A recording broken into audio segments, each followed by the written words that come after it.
So, sa Biblia natin, mayroong dalawang division, di po ba? Ang lumang tipan at saka ang bagong tipan. Okay. Sa lumang tipan, mababasa natin doon yung mga puro beginnings. Puro pasimula. Pasimula ng lahat ng bagay at ang pasimula din ng tao. Dito natin mababasa yung tinatawag na unang Adan. Okay. The first Adam, walang iba kundi si Adan. Diba? Yung si Adan po, wala siyang, anong tawag dito? Umbilical?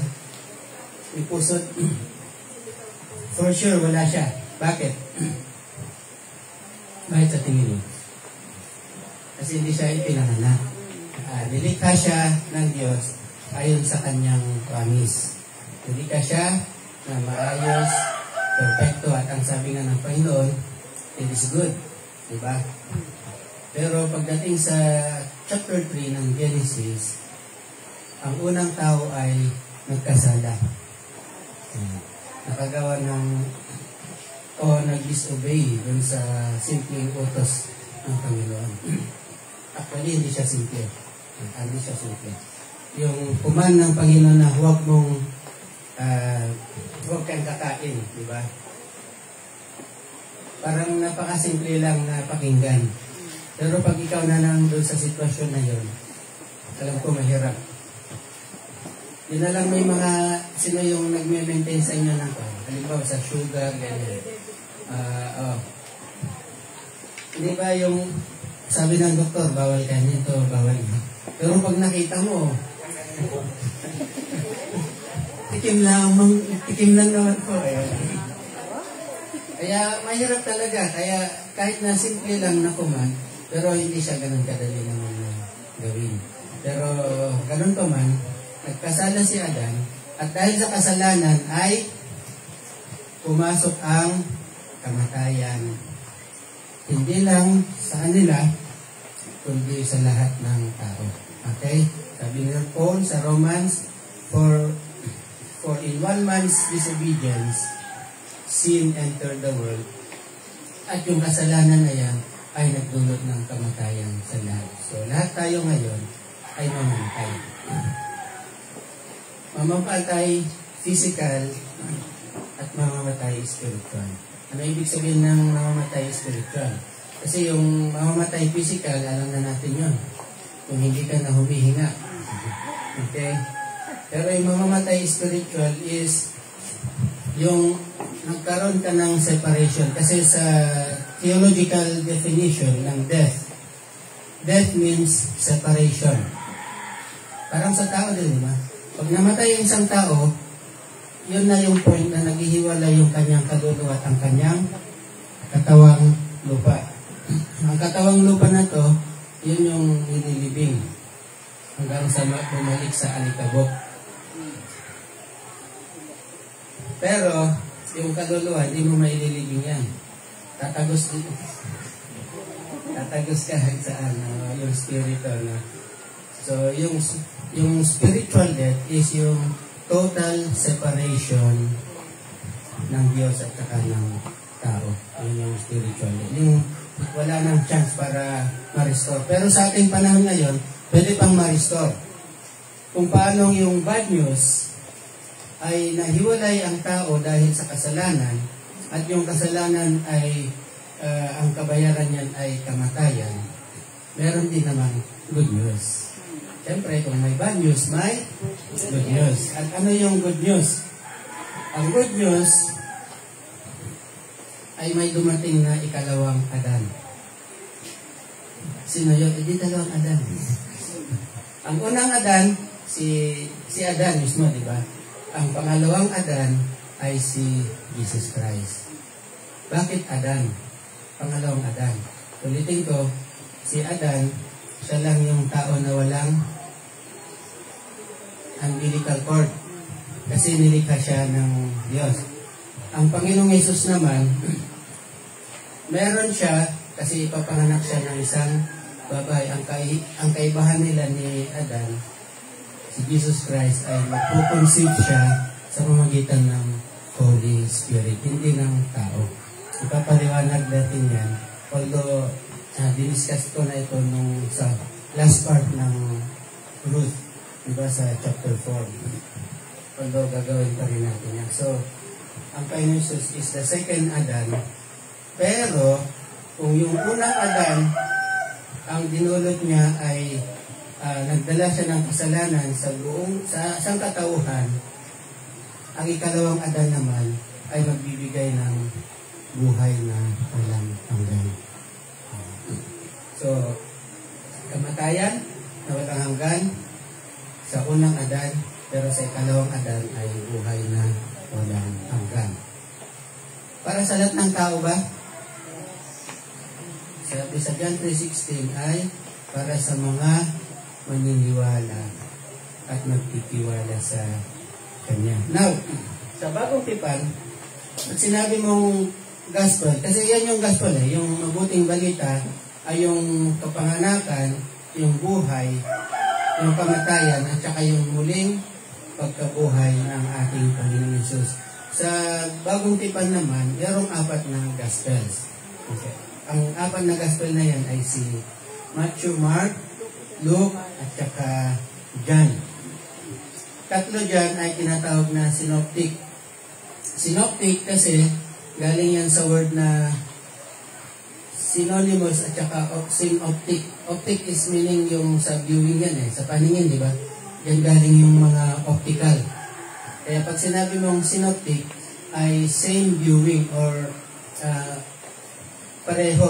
Yung merong pagkakapareho.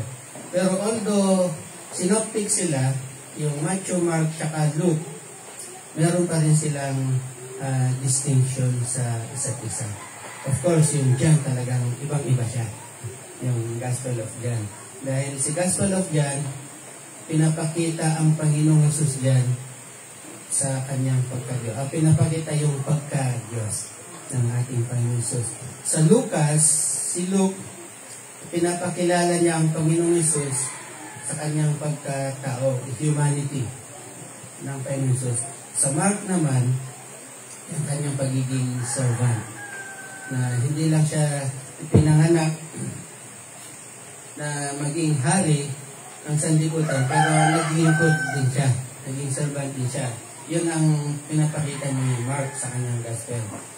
At ito naman ngayon, si Matthew, pinapresent siya ni Matthew bilang hari na darating ayon sa Zechariah 9:9, "Behold your king."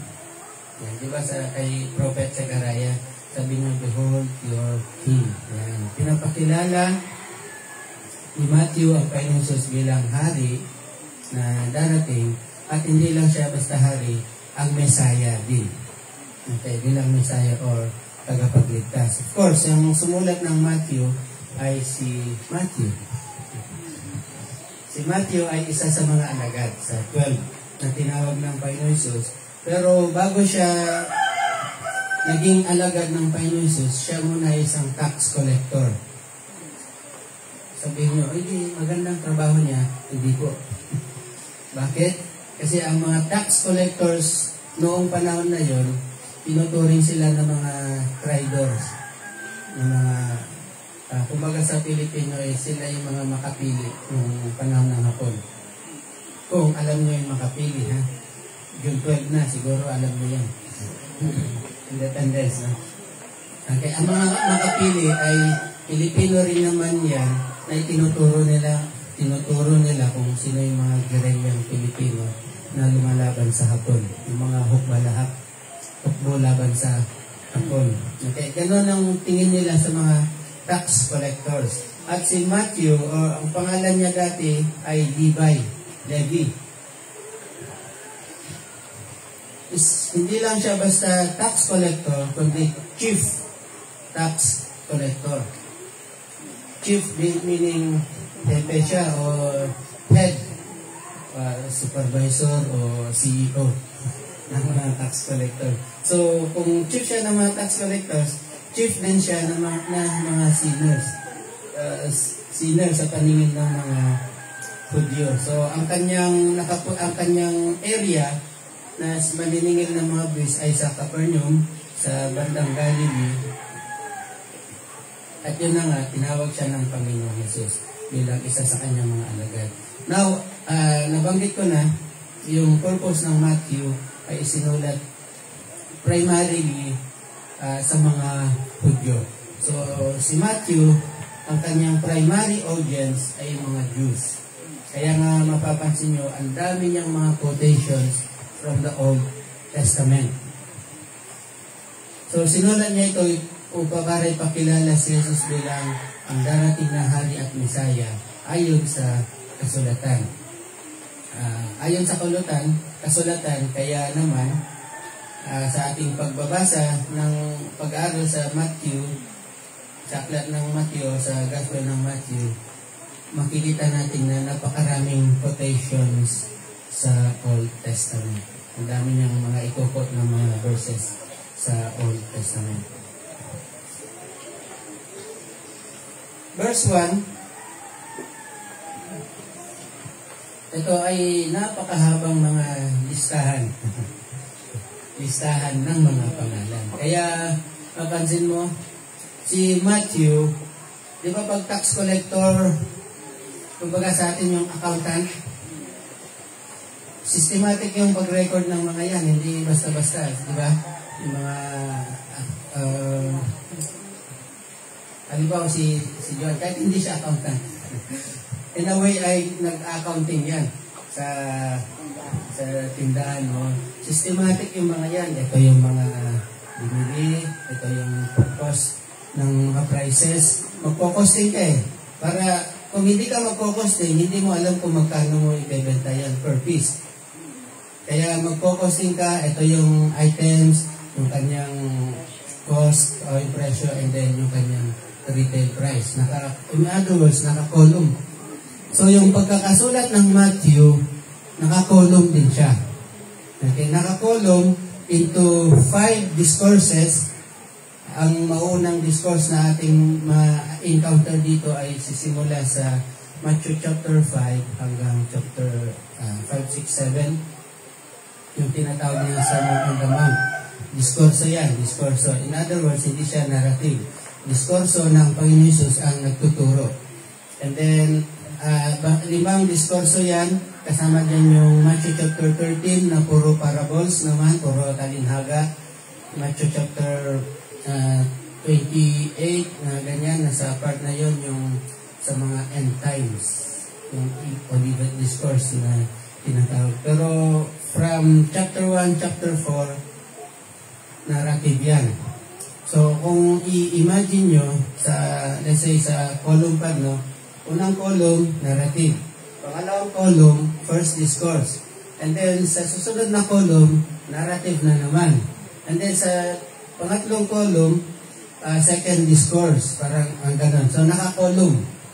Naka-systematize, kumbaga, yung pagsusulat ni Matthew bilang isang, at least yung style ng writing niya ay nakaayon kung ano yung profession niya dati.